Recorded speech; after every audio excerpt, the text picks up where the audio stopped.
After a close call with carbon monoxide, a Christiansburg family is now in a hospital.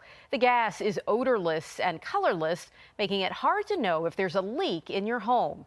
10 News reporter Alexis Davila explains what to look out for. It's invisible to the naked eye, but the fumes can make you feel weak or worse, be deadly.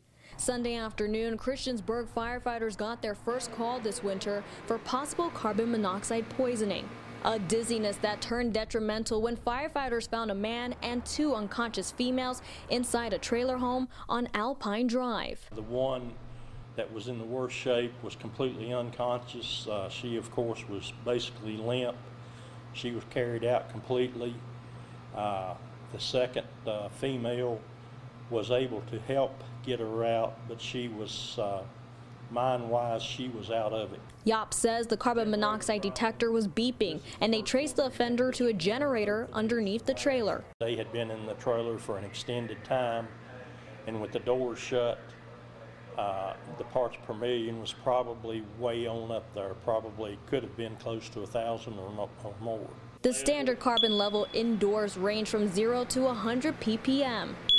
It will activate. But the meter surpassed that, reading 250 ppm. While a carbon monoxide detector is the first step of prevention, firefighters say take caution with where you place generators. They should always be kept outside, away from vents and windows.